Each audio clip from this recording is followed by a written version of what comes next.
Thank you.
चार चरणांचा अभंग आहे. सेवेला सुरुवात करण्यापूर्वी आपण एकदा भगवंताला पांडुरंगा करू प्रथम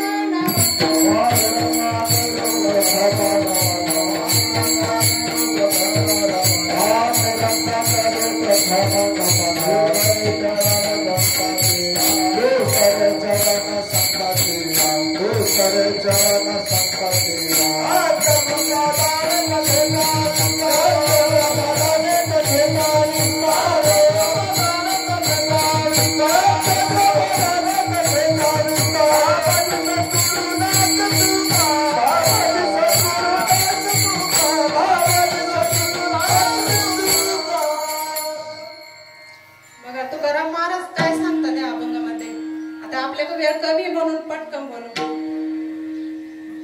हा का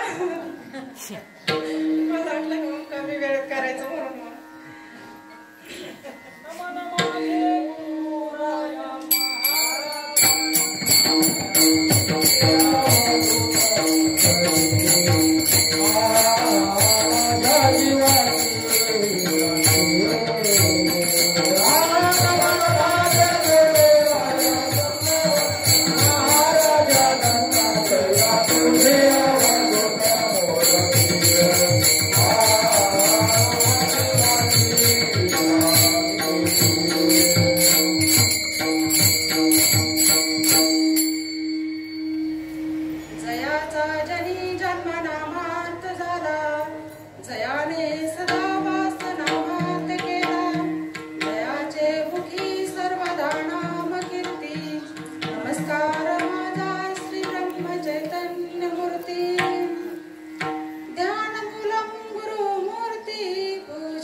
आता खरं तर हा अभंग घेण्याचं कारण म्हणजे असं झालं, मला कळलं का आता इथं भगवंताची सेवा करायची आणि असं झालं आता कोणता अभंग घ्यावा काहीच कळेना, काय करावा. आणि बसले भगवंता पुढे डोळे झाकून घेतले, म्हटलं भगवंता आता तू जशी प्रेरणा देशील तसं. काही सगळे अभंग संतांचे सगळे चांगलेच, काय घ्यावा कोणता घ्यावा काही समजेना. आणि बसले डोळे झाकले आणि भगवंताने आतून प्रेरणा केली की तू हा अभंग घे. आणि म्हणून मी हा अभंग सेवेला घेतलाय. हा काकड्यातील अभंग भोपाळीमधील. आणि तुकाराम महाराज या अभंगात सांगतात, मागणी करतात भगवंताकडे, मागणीच्या निमित्ताने भगवंता बरोबर संवाद करतात तुकाराम महाराज. भगवंता बरोबर असणारा संवाद या अभंगामध्ये तुकाराम महाराजांचा. आणि मग तुकाराम महाराज काय म्हणतात, भगवंता माझी चित्ती तुझे पायी असं कर मला, अशी मागणी करतात भगवंत महाराज, भगवंताकडे का तुकाराम महाराज. बघा महाराज, हा आपला वैष्णव मेळा 18 वर्ष आहे. कशासाठी एवढा अट्टहास आहे महाराज साधू संतांचा? कशासाठी एवढे 18 वर्ष झाले महाराज इथे अट्टहास आहे. आम्ही पाहतोय डोळ्यांनी. काय मिळतं महाराज इथं आलो आपल्याला? काय मिळतं सांगा ना? इथं काय असं? इथं संतांची संगत आहे महाराज. प्रत्येकाला अनुभव असन. मेळाव्याला जर आला ना, नंतर घरी जायचं आणि मग चिंतन बघा. तुम्ही अगोदरचं चिंतन बघा आणि मेळ्यावरून गेल्यानंतर चिंतन बघा. प्रत्येकाने अनुभव घेतला असं ना. तर माझं तर आहे, बाकीच्यांचं नाही मला माहिती, पण येतो असा अभंग. खरंच वर्षभर वाट पाहतो महाराज मेळाव्याची. वर्षभर किती आनंद आहे महाराज, किती आनंद, काय सांगावं. किती आनंद रे, आनंद रे.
वर्षभर वाट पाहावी लागते वेळाची. इतका आनंद मिळतो महाराज. कशाला एवढे 2-3 दिवस घालवायचे? बघा ना, आयुष्यभर काम आहे महाराज. कधीच हात दिला जाईल पण काम सुटणार नाही आपलं. सुटेल का? कधीच सुटणार नाही महाराज. याच्यातूनच सवड काढावं लागेल. सगळा माता माऊले कोण कोण कशा कशा पद्धतीने येत असन ज्याच्याच त्याला माहिती. लय अट्टहास करावा लागतो महाराज, लय अट्टहास. स्त्रियांना तर लयच करावा लागतो. मनातून तळमळ असती पण बाहेर परिस्थिती महाराज सगळ्याला सामोरे जाऊ. पण एवढं माग करून इथे यावं लागतं महाराज. आणि हीच खरी परीक्षा राहते. भगवंत परीक्षा पाहतो ना, ह्याच रूपाने पाहतो का एवढं माग करून, या संसारावर माग करून तुम्ही येता का? हीच खरी परीक्षा महाराज. बघा मग इथं आपण आलो मग काय मिळतं महाराज? असं काय, असं काय एवढं अट्टहास करून इथे यायचंय? इथं फक्त संतांची संगत आहे महाराज. आणि संतांच्या संगतीशिवाय जीवाचा उद्धारच नाही महाराज. कळतच नाही, कळतच नाही महाराज. जोपर्यंत संतांच्या संगतीत जात नाही ना, तोपर्यंत ह्या नरदेहाचं काय सार्थक आहे, काय करायचं काहीच कळत नाही महाराज. मी कोण, कुठून आलो, कुठं जायचं काहीच समजत नाही. बघा, जोपर्यंत सद्गुरु जीवनात येत नाही तोपर्यंत आपला परमार्थ कसा आहे, कसा परमार्थ चाललाय आपला?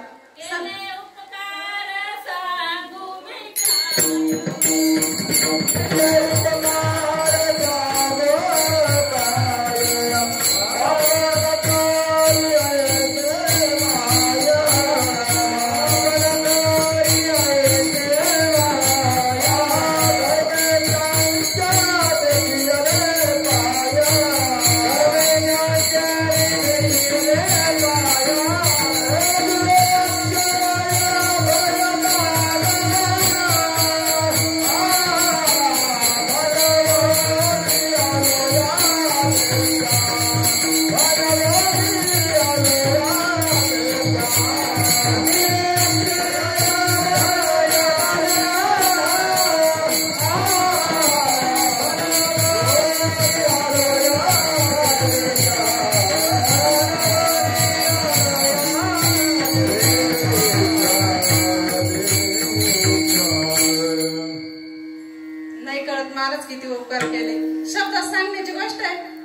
सांगू शकत नाही महाराज, शब्दात सांगू शकत नाही किती उपकार आहे महाराज. इतके उपकार केले का नाही शब्दात तिथं कमी पडतो महाराज. बघा संतांची संगतीने काय होतं, साधू संतांच्या संगतीत गेल्यावर काय होतं महाराज. संतांची संगती मनोबल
जगती, संतांची संतांना शरण जावं लागेल महाराज.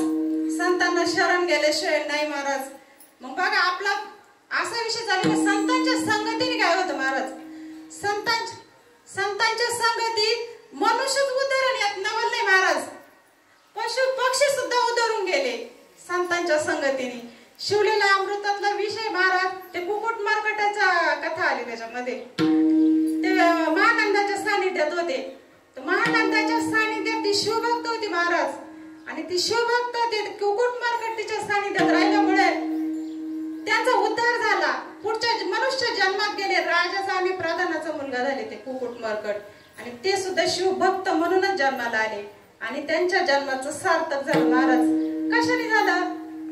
संतांच्या संगतीत आल्यामुळे झालं. माझं अच्छा आपण जर पुराणात बघितलं ना महाराज, असे कितीतरी उदाहरण नाही का ज्यांचा उद्धार झाला महाराज. त्या हत्ती भगवंताला शरण गेला. भागवतातलं उदाहरण गजेंद्र, त्याचा सुद्धा उद्धार झाला. तो सुद्धा प्राणीच होता.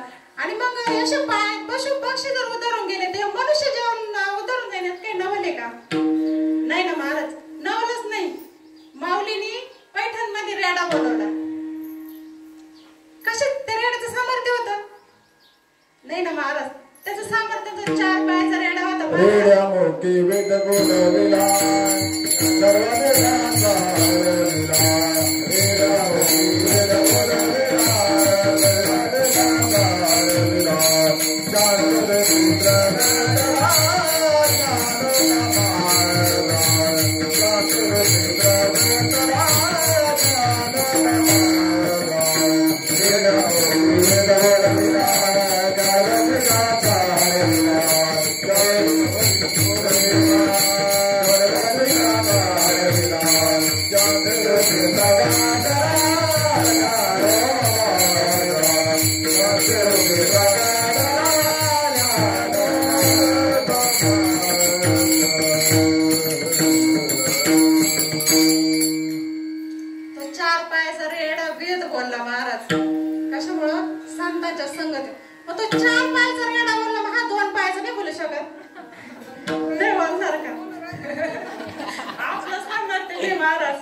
आपण बोलू शकत नाही. सामर्थ्यच नाही आपलं. इथं फक्त सद्गुरूंची कृपा काम करते महाराज. कसा माझ्या जीवनातला अनुभव आहे. मी शाळेत होते ना, सरांनी असं मराठी जरी वाचायला आलं ना, उभं राहून मराठी वाचायचं असं प्रॅक्टिस घ्यायचं सर. आणि त्याला असं लहान नाही, चांगलं 7वी 8वीला मला मराठी सुद्धा वाचता येत नव्हतं. उभं राहिलं ना अशी पाय लटलट करायचे, मला मराठी सुद्धा वाचता नाही आलं. आज इथं उभं राहून काय बोल 2 शब्द कसे तोडके मोडके बोलत असेल मला माहित नाही. कारण माझं एकच भाव आहे का मी बोलत नाही. साळुंकी मंजुळा बोलत असे वाणी शिकवत धनी वेगळाची. माझं सामर्थ्य नाही. मी म्हटलं का काहीच होत नाही महाराज. होतच नाही महाराज. एक फक्त सद्गुरूंच्या कृपेने शक्य होतं. तुका म्हणे त्याची कोण जाणे करा. तुका म्हणे त्याची कोण जाणे करा. तुका म्हणे त्याची कोण जाणे करा. तुका म्हणे त्याची कोण जाणे करा. तुका म्हणे त्याची कोण जाणे करा. वाजवी तांदूळ पायाविना.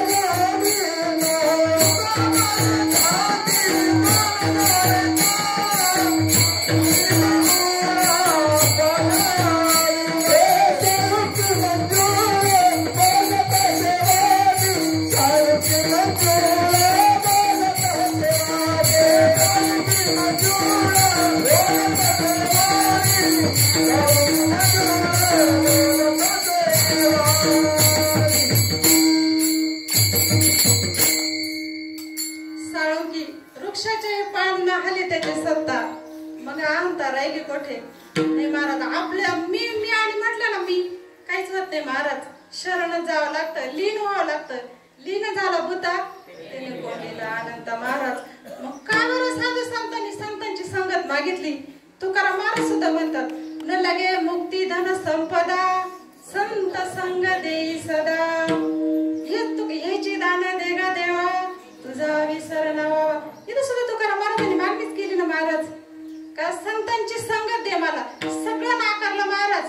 धन संपदा मुक्ती सुद्धा नाकारली महाराज. आणि आपला 8 तास कशासाठी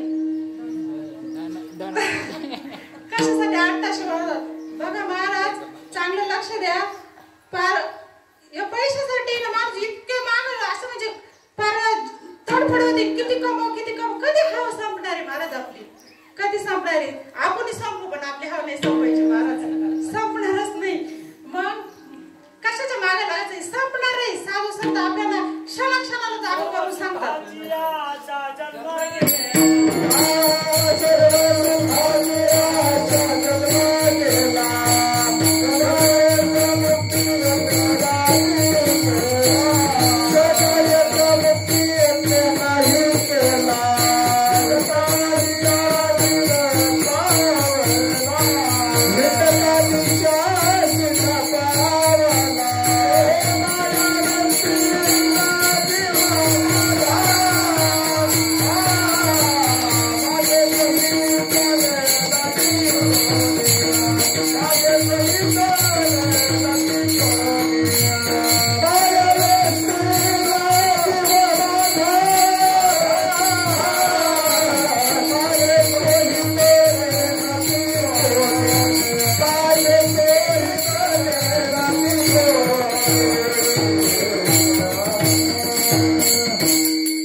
मग या संपत्तीसाठी एवढं जर 8 तास आहे मग परमार्थात नको का 8 तास महाराज. आपण बघा आधी साधू संतांनी हा मेळावा चालू केला 3 दिवसाचा. 3 दिवसात किती श्रवण आहे. लोकांकडे टाइमच नाही थांबायला महाराज. 7 दिवसाचा 7 तास 7 कीर्तन ऐकायला मिळते महाराज. 7 दिवस जावं लागतं. आता लोकांना टाइम नाही एवढा. मग साधू संतांनी विचार केला आता तुम्ही हिशोब करा आपल्या 3 दिवसाचा मेळावा कीर्तन किती. 7 दिवसाचं ऐकायला मिळालं नाही आपल्याला इथं. माझं 7 कीर्तन आपले 3 दिवसात 7 दिवसाच्या सप्त्याचे. मग हा फायदा आहे ना माणसं संतांच्या संगतीत आल्यामुळं कमी वेळेत जास्त ऐकायचं महाराज. कमी वेळेत जास्त ऐकायचं. म्हणून साधू संतांनी संतांची संगत मागते. देव वसे चित्ती त्याची गडावी संगती. ऐसे आवडते मना देवा पूर्वावी वासना. देवा पूर्वावी वासना. मग असं साधू संतांनी मागितले. आणि आपण काय मागतो. अखंड दया तुझे प्रेम. अखंड दया तुझे प्रेम. अखंड दया तुझे प्रेम. अखंड दया तुझे प्रेम.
संपणार आहे एक दिवस. याच्यासाठी कशाला अभ्यास करायचा?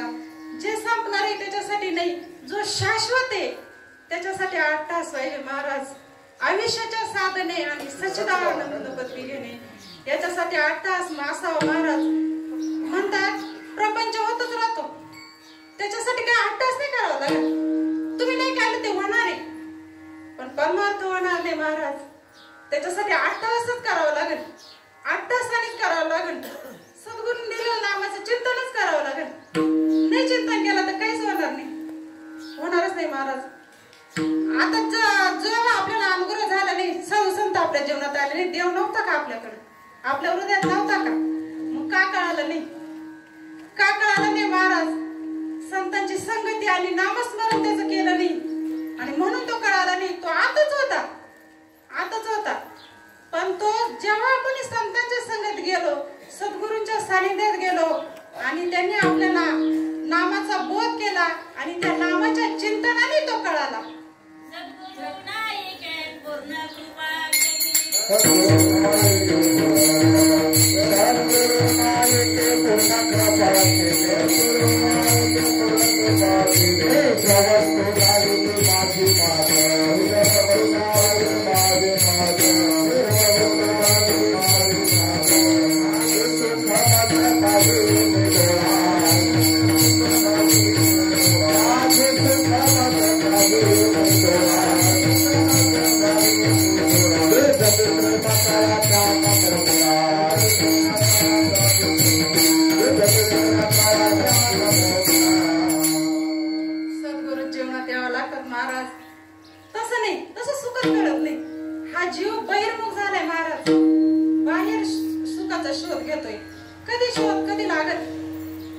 कधीच लागणार नाही महाराज, कारण त्याच्यात सुखच नाही.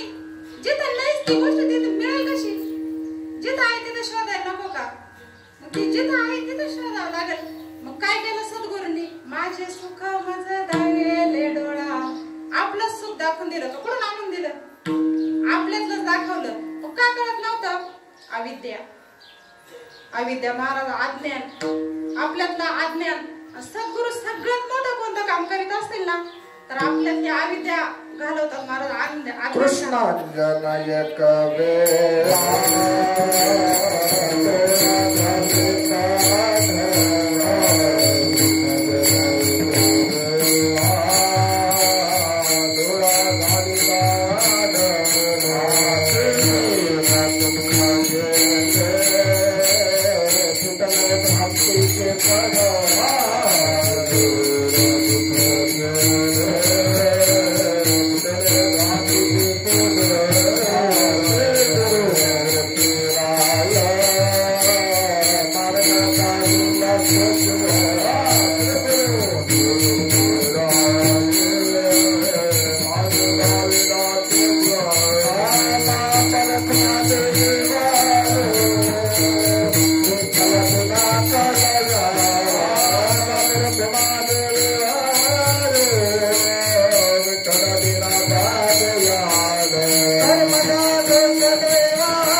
दुरीचा साप कधी कळत तो दुरीचा साप आहे? बॅटरी आणावं लागेल आणि लावावं लागेल. मग ते बॅटरीचा प्रकाशाने तो दिसल का ती दुरी. तसं सद्गुरूंनी काय केलंय? ज्ञानाचा प्रकाश, ज्ञानाचा प्रकाश घातला आणि मग कळालं. हरी भजना विना काय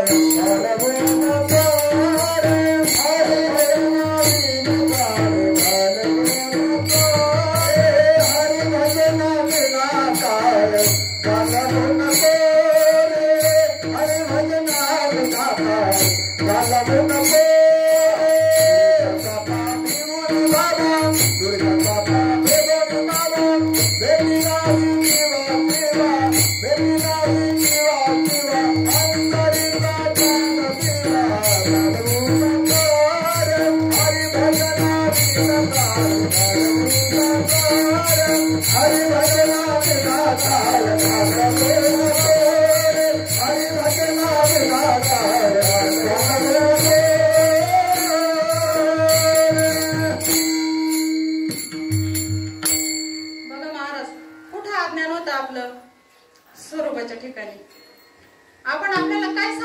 अगोदर जोपर्यंत सद्गुरु जीवनात येते नाही तोपर्यंत मी म्हटल्यावर आपल्या समोर काय येतं हा पंचभूतांचा देह दिसतो महाराज कळतच नाही महाराज मी कोण हेच समजत नाही जोपर्यंत सद्गुरु जीवनात येते नाही तोपर्यंत आपल्या स्वरूपाची ओळख आपल्याला होत नाही महाराज आणि जेव्हा सद्गुरु जीवनात येतील तेव्हा कळतं का खरंच माझं स्वरूप काय आहे आणि मग हे स्वरूप हे दुःख आहे का मग या स्वरूपाच्या ठिकाणी नाही ना महाराज दुःखच नाही पण मग काय दुःख हा मूळचाच काय आहे शिव मूळचा शिव आहे पण झाला काय कशामुळं कल्पना अविद्येने झाला जीव म्हणजे कल्पने आणि मायेमुळं तो शिवाचा जीव झाला माऊली भगवंत सांगतात ममांशी जीव लोक आहे म्हणजे त्याचाच अंश आहे तो पण माया अविद्य झाला काय झालं महाराज आता आपण आपल्या समोर आरसा ठेवला आरसा ठेवल्यामुळं काय दिसणार आहे आरशात करत किती झाले 2 झाले आरसा काढला एकच राहिलं म्हणजे मध्ये काय आलं आरशामुळे 2 झाले ना आणि मग तसे कल्पना आणि अविद्यामध्ये आली आणि त्याच्यामुळे हा शिव असणारा जीव झाला वर होता खाली आला आता काय करायचं सद्गुरूंनी बोध दिला ना चिंतन करून परत शिव व्हायचं मग काय वेगळं करायचंय का नाही ना महाराज पण सद्गुरू शिवाय समजतच नाही जोपर्यंत ते येते नाही जीवनात मग कळतच नाही मग आपला परमार्थ चालतोय बहिर्मुख सगळा आपल्याला अंतर्मुख परमार्थच माहित नाही पण इथं बसले यांचा नाही विषय तो कारण जवळजवळ 90% 100% म्हणले तरी हरकत नाही काय सगळे सद्गुरूंचे अनुग्रहीतच आहे महाराज मग यांना काही नेहमी सांगण्याची गरज नाही आपल्याला का सद्गुरू जीवनात आल्यामुळे काय काय होतं महाराज माझा किती निष्ठा असावी महाराज सद्गुरूंना किती निष्ठा असावी का सद्गुरू सांगतील ते प्रमाण पाहिजे महाराज सद्गुरू सांगतील ते प्रमाण साधकाला दुसरं येत नाही त्यांनी विचारच करायचा नाही फक्त सद्गुरू प्रमाण साई चरित्रातला एक प्रसंग आहे महाराज साईबाबांचे शिष्य होते माधवराव आणि काका माधवराव देशपांडे त्यांना बाबा श्यामा म्हणायचे आणि शिर्डीमध्ये कुणीतरी एकदा बोकड आणला तो एकदम असा मरायला टेकलेला बार आणि तो आणला आणि बाबांनी पाहिला तिथं असे एवढे बसले होते आणि तो बोकड तिथून चालला होता घेऊन एक जण आणि बाबा म्हणे आण रे इकडं म्हणे तो बोकड आणि बाबा समोर उभा केला महाराज आणि माधवरावांना सांगितलं त्याला श्यामा म्हणायचे बाबा म्हणजे श्यामा आण रे सुरा म्हणे सद्गुरूचे प्रमाण आज्ञाप्रमाण आणलं सुरात माधवरावांनी आणि म्हणे ते त्या काकाच्या हातामध्ये महाराज आणि काकाच्या हातात तो सुरा दिला काका जातील ब्राह्मण होते महाराज ब्राह्मण होते आणि साईबाबांची सेवा करायचे आणि ते ब्राह्मण ते म्हणे दे काकाच्या हातात सुरा म्हणे आणि मग तो सुरा काकाच्या हातात दिला म्हणे काका मार याला म्हणे या बोकडाला हा तसा आहे मरणारच आहे मार म्हणे मग आता हे मूळचे ब्राह्मण याने विचार करावा ना का हा जीव घ्यायचा आता प्रत्येक आपण तर म्हणतो प्रत्येक याच्यात जीव म्हणजे भगवंताचा अंश आहे आणि मग तो कसा घ्यायचा विचार नाही केला महाराज विचारच नाही केला आणि घेतला सुरा पण हे ब्राह्मण असल्यामुळे यांची मूळचीच वृत्ती सात्विक होती महाराज वृत्ती सात्विक असल्यामुळे अशी हृदय धड व्हायला लागली हात पाय असे लटलट कापायला लागले महाराज पण नाही महाराज सद्गुरू प्रमाण होतं तिथं फक्त बाकीचं काहीच माहित नव्हतं गेले तो सुरा घेतला बोकडा कशी गेले आणि असा अर्धा वर्तुळाकार असा वर केला आणि शेवटचं म्हणे बाबांचं आज्ञा घ्यावा बाबा मारू का म्हणे मार म्हणे असा सुरा वर केला ना असा मारणार बाबा म्हणे थांब तुला काय वाटतं का नाही म्हणे तू ब्राह्मण कशाला मारायला लागला म्हणे नाही महाराज म्हणे मला काहीच माहित नाही मग आम्हाला काहीच माहित नाही आम्हाला एक प्रमाण म्हणजे फक्त सद्गुरू आणि सद्गुरू जे बोलतील ते आम्हाला प्रमाणे महाराज इतकी निष्ठा असावी लागते महाराज सद्गुरू स्वामी काजा गुरु भक्ती स्वामी काजा गुरु भक्ती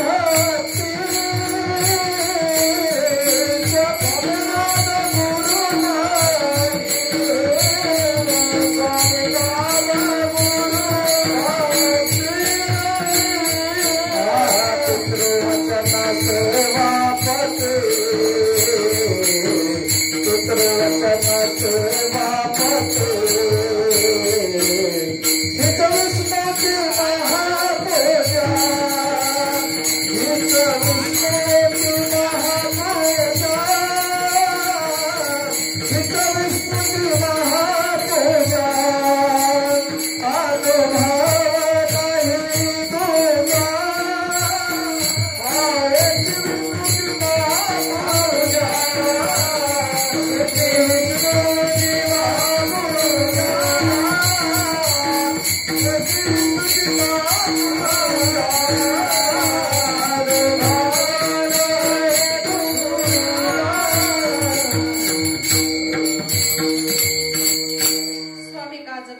भक्ती, फक्त गुरु भक्ती महाराज. दुसरं काहीच नाही. आम्हाला धर्म माहित नाही आणि आम्हाला काहीच माहित नाही. आम्हाला फक्त सद्गुरु प्रमाण माहिती महाराज. तसंच गोंदवलेकर महाराजांच्या जीवनातला प्रसंग आहे महाराज. गोंदवलेकर महाराज सद्गुरूच्या शोधात हिंडत होते आणि त्यांना कुणीतरी पत्ता दिला का येणे गावात तुकामाई राहतात, जा म्हणे ते तुमचे सद्गुरू होतील म्हणे. आधी भरपूर मोठा विषय सगळ्यांनी ऐकलेला आहे, आपल्याला म्हणतात. मग जेव्हा ते गेले येण्याला आणि तुकामाई अशा गावात गेले होते, कुठेतरी कुणीतरी ऊस दिले होते महाराज त्यांना आणि एकच ऊस राहिला. त्यांनी सगळे मुलांना वाटून दिले आणि एकच ऊस राहिला आणि ते आले आणि गोंदवलेकर महाराजांनी पाहिलं येतानी आणि तिकून तुकामाई आल्या.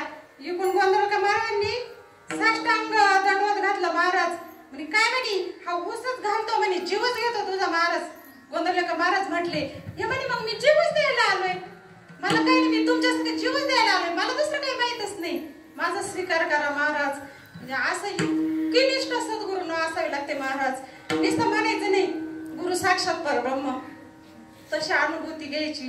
नुसतं तोंडाने नाही म्हणायचं महाराज. आपण लय तोंडाने म्हणतो गुरुर ब्रह्मा गुरुर विष्णू गुरुर्देव महेश्वरा गुरु साक्षात परब्रह्म तस्मै श्री गुरुवे नमः. गुरु साक्षात परब्रह्म. पण आपल्याला खरंच मनापासून वाटतं का महाराज? जर आपल्याला वाटत असेल तर झालंच आपलं काम. असं वाटावं महाराज गुरु साक्षात परब्रह्म आणि खरंच आहे तो श्रीकृष्ण भगवान परमात्मा आपल्यापर्यंत येऊ शकत नाही महाराज. मग त्यांनी सद्गुरूच्या रूपात तो आपल्यापर्यंत आलाय. कृष्ण माझे गुरु,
माहित नाही विठ्ठल माता पिता बंधू बहिणी सगळं काही विठ्ठल.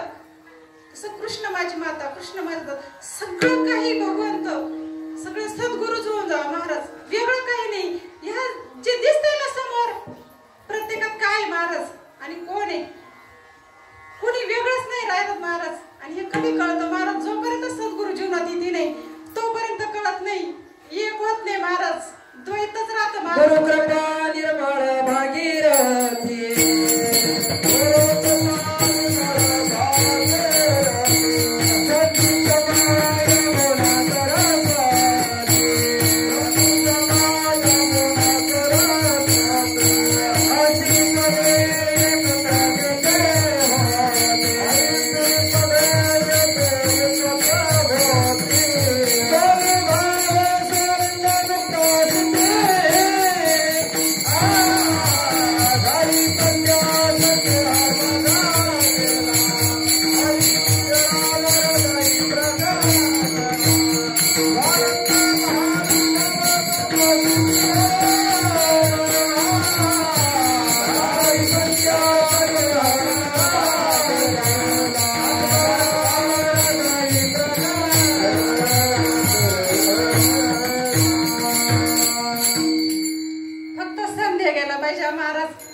जोपर्यंत संदेह जात नाही ना मग नाहीच.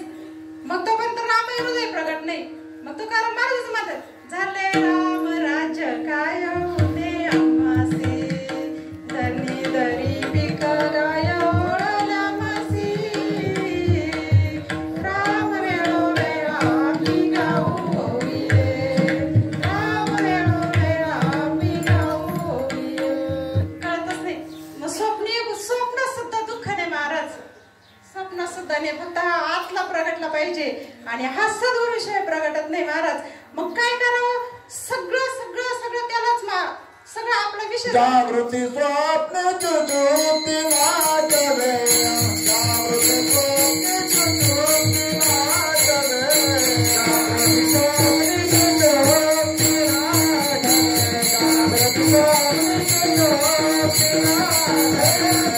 चुचुती नाचवे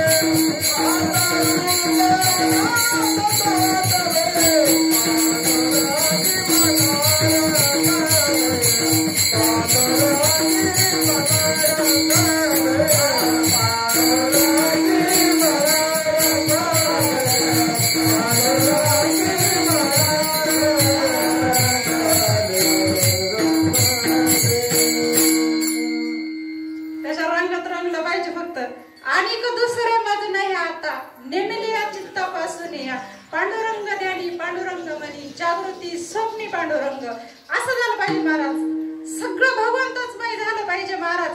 काहीच नाही. सगळे नाते त्याच्या जोडायचे आणि फक्त म्हणायचं तू माझा आणि मी तुझा. याच्यापेक्षा वेगळं काही मला माहितच नाही.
कधी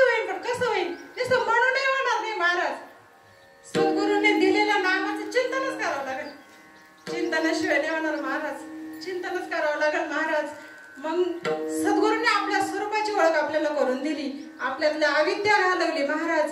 आणि मग ते दिलेल्या नामाचं चिंतन करायला आपल्याला सांगितलं महाराज. मग बघा काही झालं, एकदा तुकाराम महाराजांच्या जीवनातला प्रसंग आहे महाराज.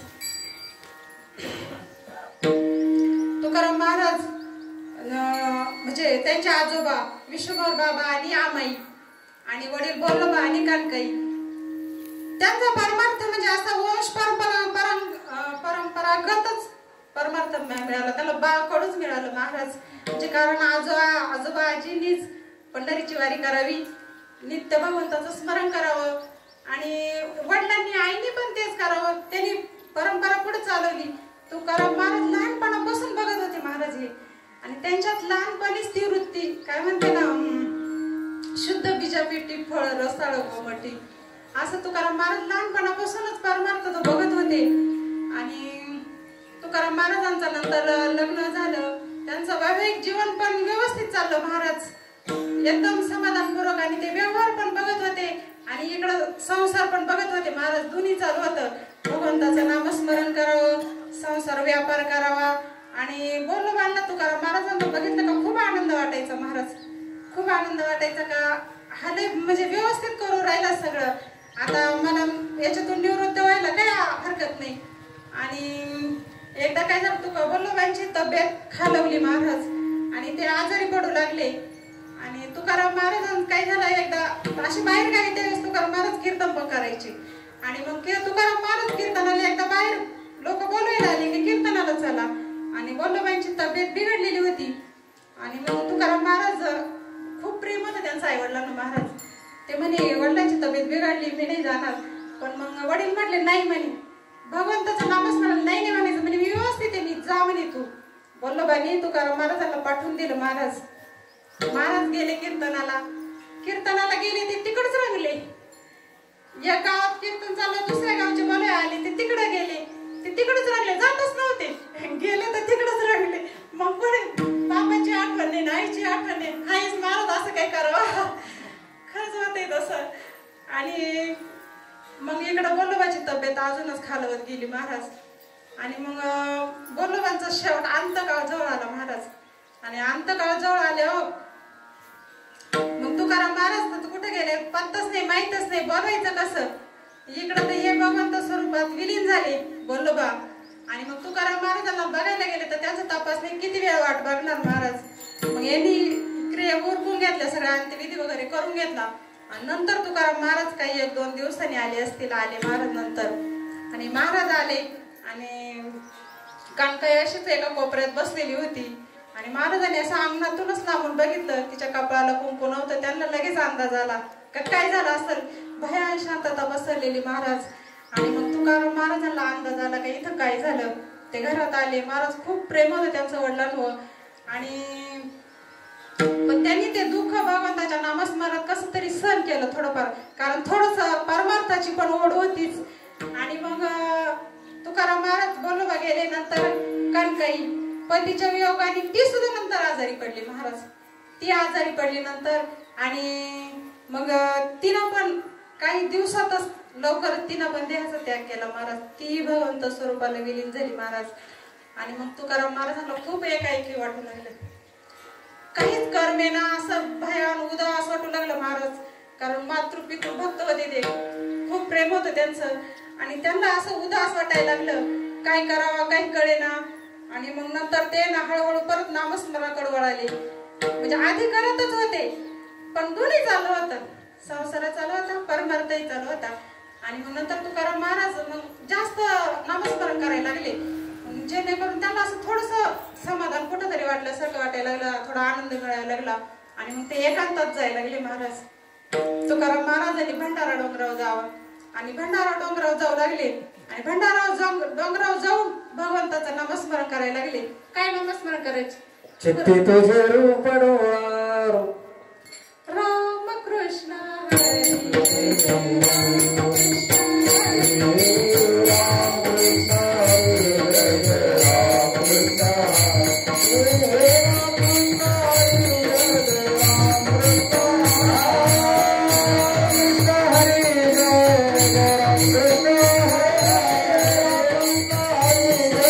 Ram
संसार विसरायला लागले महाराज.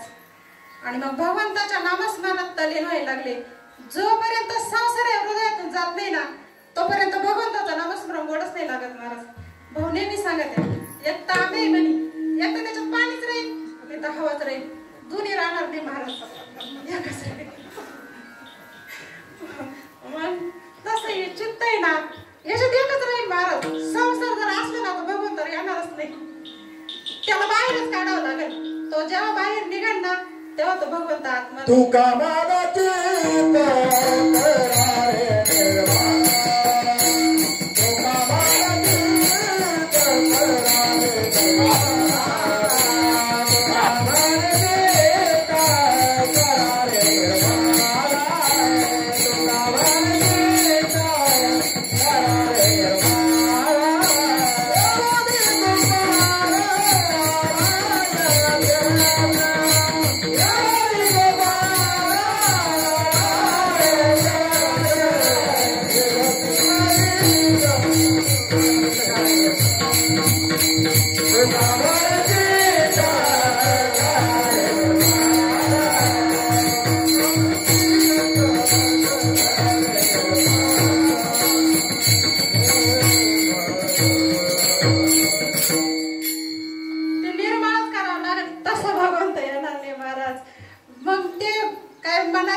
पांडुरंग भेटतो म्हणजे असं चिंतनच करावं लागलं महाराज.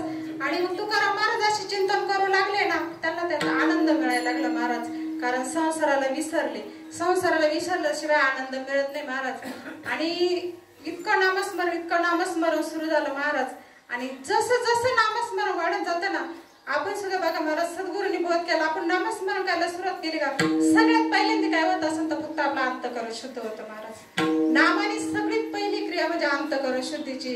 आणि अंतःकरण शुद्ध झाल्याशिवाय तर परमार्थ गोडच नाही लागत. तोपर्यंत बळजबरीने करावं लागतं. बघा आपण सगळे अनुभव ते चिंतनाला बसल्यावर काय अवस्था होती कोणाला वेगळे सांगायची गरज नाही महाराज. काय होतं चिंतनच होत नाही. जे जागृतीत आपल्या ध्यानात येत नाही ना ते चिंतनाला बसले आपल्या ध्यानात येतं महाराज. अशी अवस्था होती. पण त्याला ना असं बळच ओढूनच आणावं लागत. त्याच्या मनावर जर घेतलं ना ते काहीच करून देणार नाही महाराज. करूनच नाही देत. ते जर चिंतनाला बसले ना म्हणा कशाला चिंतन करतो एखादा पारायण कर त्याच्यापेक्षा बरं करा. पारायण करायला बसलं का पारायण नको माळीचं जप कर केलं बरं त्याच्यापेक्षा. असं माने माणसं एक केलं ना ते बाजूला सारी ते दुसरं करायला माझे बाद कळे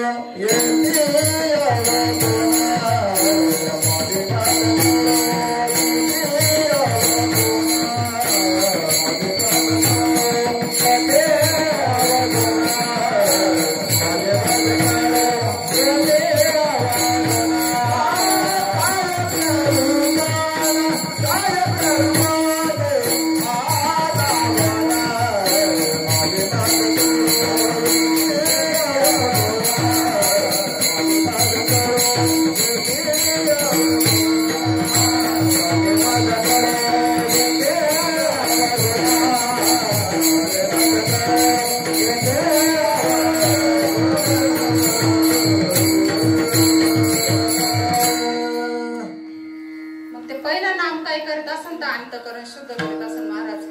आणि मग अंतःकरण शुद्ध झाल्यानंतर तरी पण नामस्मरण वाढत जसं जसं जसं आपण नामस्मरण घेत जाऊ तसं तसं मन स्थिर व्हायला सुरुवात होती महाराज. मन स्थिर होतं. तसंच तुकाराम महाराज नामस्मरण करू लागले आणि अंतःकरण शुद्ध झालं मन स्थिर झालं महाराज. आणि मन स्थिर झालं आणि मन स्थिर झालं की मग भगवंताचं प्रेम उत्पन्न होतं महाराज अंतःकरणात. आणि जोपर्यंत प्रेम नाही ना महाराज तोपर्यंत काही गोडच नाही लागत. तोपर्यंत बळजबरीने सगळं. मग एकदा प्रेम झालं मग सांगा नाही लागत चिंतनाला बसा. पहिलं असं व्हायचं ना चिंतनाला बसलं 5 मिनिटं बसलं का असं वाटायचं अर्धा तास झाले चिंतनाला बशी उठून पाहिलं का 5-10 मिनिटं झाली. आता बसलं ना अर्धा तास झाला असं वाटतं 5 मिनिटं झाले आताच बसलं होतं काय गळ्यात पाहिलं का अर्धा तास झाला. असं होतं का होतं सवय लावायची महाराज त्या मनाला. त्या ऑटोमॅटिक जशी आपण सवय लावू ना तसं तसं होतं महाराज. आणि मग ते शुद्ध अंतःकरण झालं मन स्थिर झालं आणि भगवंताविषयी प्रेम तयार झालं महाराज. आणि प्रेम तयार झालं आणि प्रेम तयार झाल्यामुळे असं वाटायला लागलं हा भगवंत कधी मला भेटेल महाराज. आतुर झाला जीव कंठी प्रेमात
अशी अवस्था झाली.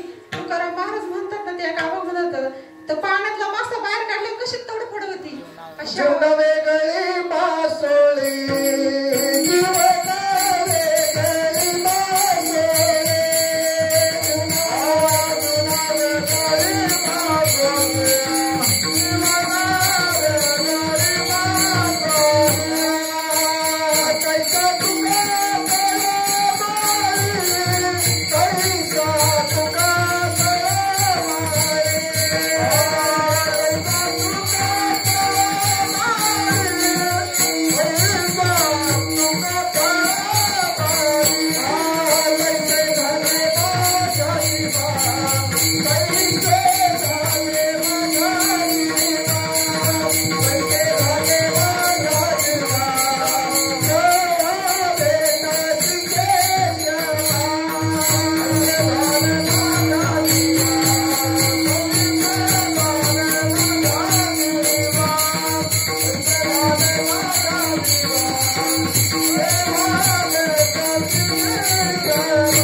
माऊली ज्ञानेश्वर महाराज की जय, जगतगुरु तुकाराम महाराज की जय, स्वामी समर्थ महाराज, सद्गुरु गंगाधर महाराज की जय, सद्गुरुनाथ भगवान की जय, संतन की जय। बसा 2 मिनिटं बसा।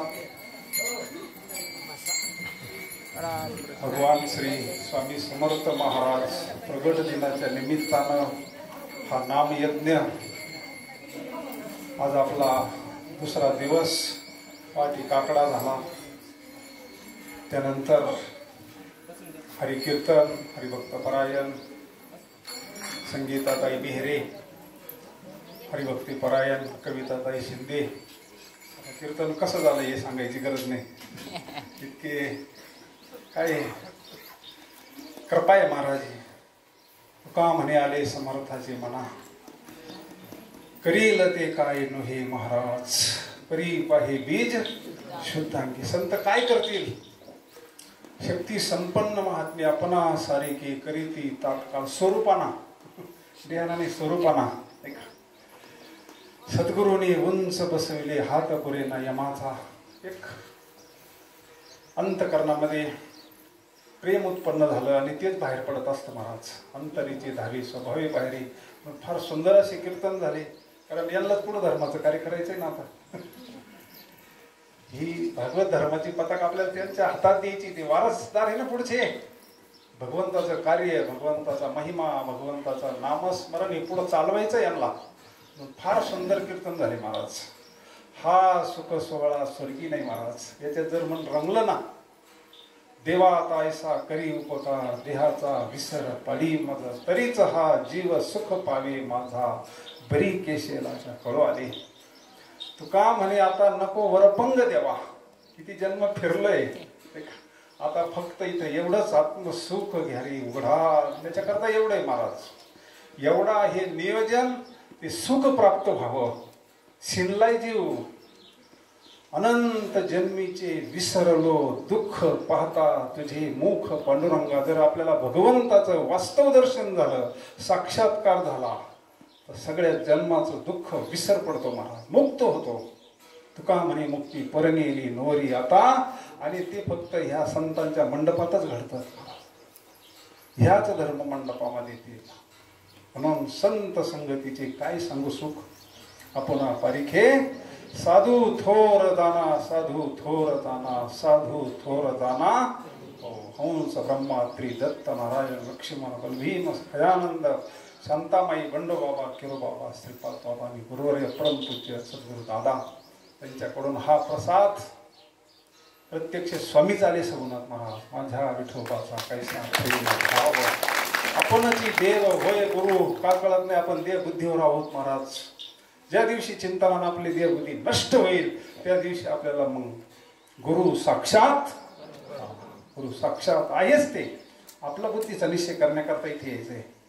ते आहेच ब्रह्ममूर्ती संत जगी अवतरले. म्हणून सर्वांचं सहकार्य धर्म कार्याला गुरुवर्य परमपूज्य अक्का प्रत्येक वर्षी येतात. दादांच्या ठिकाणी आपल्याला त्या. म्हणून सर्व गायनाचार्य, मृदंगाचार्य, सर्वच मंडळी, सर्वांचं तन मन धनानं हे. आता यानंतर परत आपल्याला कीर्तन घ्यायचंय. त्याच्यानंतर सुंदर अशी प्रवचनं होणार आहे. आणि नंतर रात्री परत कीर्तन, हरिपाठाचा कंटिन्यू कार्यक्रम चालू आहे. आता काय घरी जायचं नाही, घरच्यांना तिकडे बोलून घ्या. म्हणून आता सुंदर अशी प्रसादाची पंगत होईल. सर्वांनी प्रसाद घ्या आणि आपण लगेच कीर्तन करू 2 तास. आणि नंतर प्रवचन, हरिपाठ आणि कीर्तन. पुंडलिका पंढरीनाथ भगवान, गोपाल कृष्ण भगवान, बजरंग बली हनुमान, हर हर महादेव. निवृत्तीनाथ महाराज की, श्री स्वामी समर्थ महाराज की, सब संतन की. बसा सगळे आता प्रसादाला बसून घ्या.